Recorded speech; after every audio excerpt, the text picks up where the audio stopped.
Welcome back po sa aking munting channel, Mr. Ukol. Nandito na naman po ang inyong lingkod para magbigay ng tips at giya para po sa araw ng Martes, April 15, 2025. Tuesday payday po. Ingatan po natin ang ating mga sahod. Unahin po ang pamilya bago ang pangangarera. Yan. Bali, meron tayong 7 karera lang. Ang start time alas 5 pa rin, no? Rating based handicap system race pa rin po ang gagamitin na ano. Bati tayo. O nga pala, kalilipad lang kasi namin ng bahay kaya medyo natagalan, no? Shoutout tayo Nestor Baloyo, Joscoro Moras. Belated happy birthday to Tess Morales. Binabati ka ng iyong pinakamamahal na asawa na si Peter Morales. Belated happy birthday din sa madam ni Danilo Terrado. Yan. Tatabal, shoutout ng Road 14, Otep Mark. Binabati kayo ni Raymond Remedios. Shoutout kay Mr. June Foss ng Santa Mesa.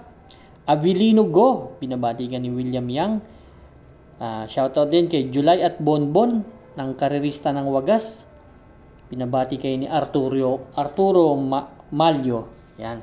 Shoutout din kay Boss RB Bora at kay Cap Lariuson at kay Sir Deo. Start na po tayo. Race number 1, start po ito ng ating winner take all event, covers races 1 to 7. Meron tayo ditong 12 kalahok but 10 in betting options lang. 3-year-old and above maiden race tong karera na to. Medyo napansin ko, meron ditong bagong imported, yung 1A na si Anytime Anywhere. Yan. Itong Colt na to, lalaki to Colt tong Anytime Anywhere na to. Medyo maganda ang trangko. Nagtrangko to last April 9. 1.26 po ang tinala, 1.26 media at 26 media po ang dating. Kaya tingin ko medyo mukhang nakalalamang para sa akin po. Pero yung mga kursunada nyo, huwag nyong iwan. Pero ako, susuluhin ko po ito, 1A, Anytime, Anywhere. Good luck po. Race number 2 na po tayo, Bayan Karerista. Ito naman po yung ating Pick 6 event, covers races 2 to 7. Meron tayong 6 na kalahok dito. 11 to 15 split. Itong grupo na to. 1,200 meters. 5:30 ang start ng race number 2. Dito sa race number 2, ang first choice ko yung number 3 na si Alindog. Si Alindog last April 6, tumakbo to kila Bohemian. Bagong babae ito.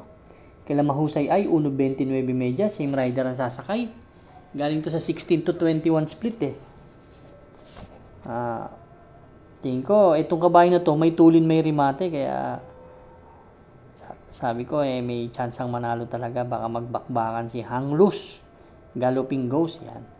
Second choice ko, isa pang pareho ng diskarte niya. Striking distance lang din, si Mustang Sally. Si Mustang Sally naman, segundo to kay Batang After 7. May 1.14 media to. Same rider ang sasakay. Kaya may chance ring manalo. Gamay ni JR de Ocampo. Siguro magbibigay na rin akong third choice yung number 5 na si Hanglus kung sakaling mga mauna to. May 1.13 media rin yan sa 1,200 meters pero medyo matagal na. Kaya race number 2 ang first choice. Entry number 3, Alindog. Second choice number 2, Mustang Sally. Second choice number 5, Hanglus. Good luck po. Race number 3 na po tayo, Bayan Karerista. Ito naman po yung ating Pick 5 event, covers races 3 to 7. Meron lamang tayong 5 kalahok dito. Ito po yung 3-year-old and above maiden race non-placer. Ang distansya po 1,400 meters. First choice ko yung number 1 na si Figure It Out. Si Figure It Out, last April 5, tumakbo to kay Lady Bagred, King of Sipokot. Hinabol niya kasi yung bandera dun Kaya medyo naupo siya. 1.32 media lang ang tinala. Pero last March 22, tumakbo to pang-apat tumating kila Gemma Bell. 131. Same rider ang sasakay. Medyo, tingin ko kasi medyo matataas ang nakakalaban. Kaya siguro ganito ang chinichempo. Pero para sa akin may chance talagang manalo. Siguro pagbibigyan ko second choice itong number 5, Go Getting. Kung sakaling pilitin ni Lake Apo na habulin si Figure It Out. Ito nakikita kong pwedeng rumimate. Kaya lang scratch nakaraan to medyo mahirap lang ipasok sa gate. Pero maganda naman ang post position niya yan. Race number 3 ang first choice. Number 1, actually si Go Getting po may dalawang 1.31 media yan sa 1,400 meters. Race number 3 ang first choice. Number 1, Figure It Out. Second choice number 5, Go Getting. Good luck po. Race number 4 na po tayo bayang karista. Pick 4 event covers races 4 to 7. Meron ulit tayo ditong 5 kalahok lang. Distansya 1,200 meters. 5 split placer. Ito namang grupo na to. 6:30 PM ang start ng race number 4. Ang first choice ko dito yung number 2 na si Heritage. Si Heritage, may magandang takbo to last March 28.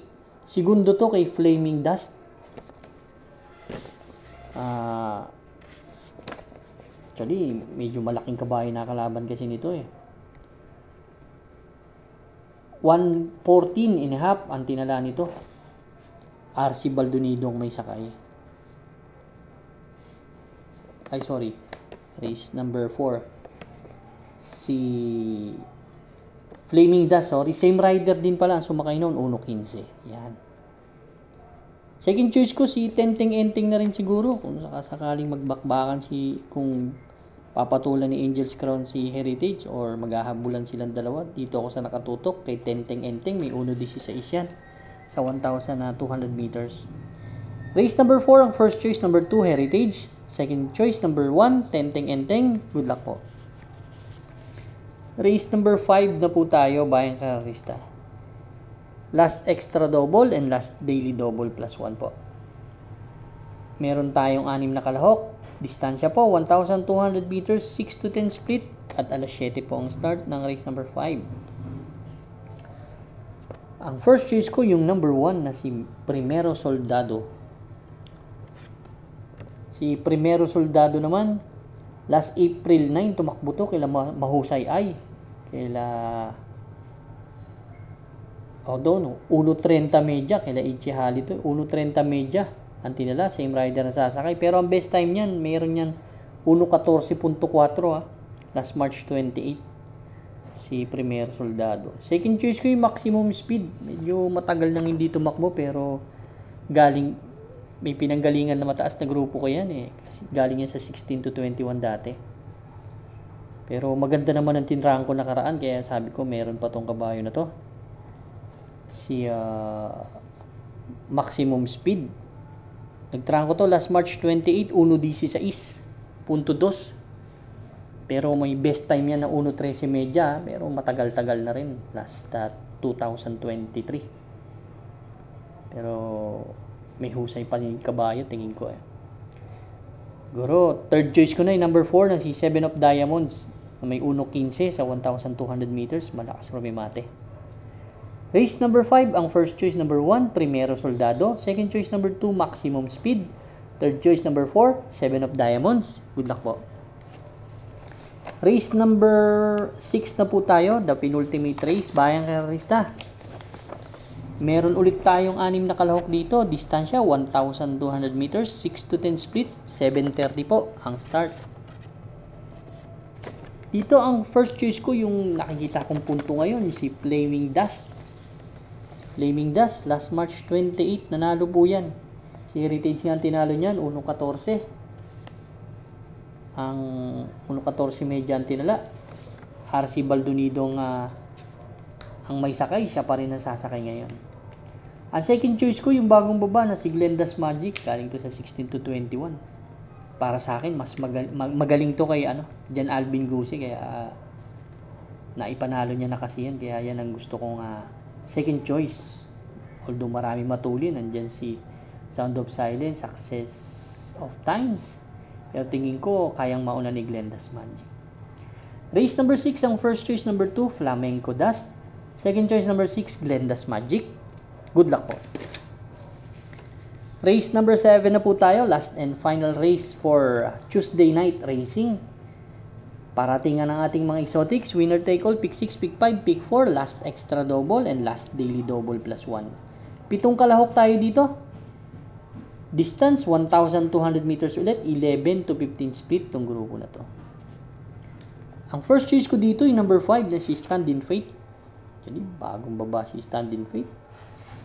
16 to 21 ang grupo nito eh. Pero kukunin ko na lang yung best time nito, no. Yung best time nito last February 21, 1:13 media. Tinaro nito sila Darnago Uste. So may isang bigla itong kabayo na to. Kaya akma sa kanya yung distansya. Second choice ko yung number 4 na si Gold and Silver. Si Gold and Silver na naman. Last April 9. Tumakbo to kala Instant Notice, kala Etnad, 1:16 media. Pero may 1:14 media to si Golden Silver. Nakikita ko siya ang babandera sa laban na to, baka mapabayaan, kaya yan ang second choice ko. Race number 7, kung may mga kursonada pa po kayo, dagdag lang po tayo. Pero ako ang first choice, entry number 5, Stand in Faith.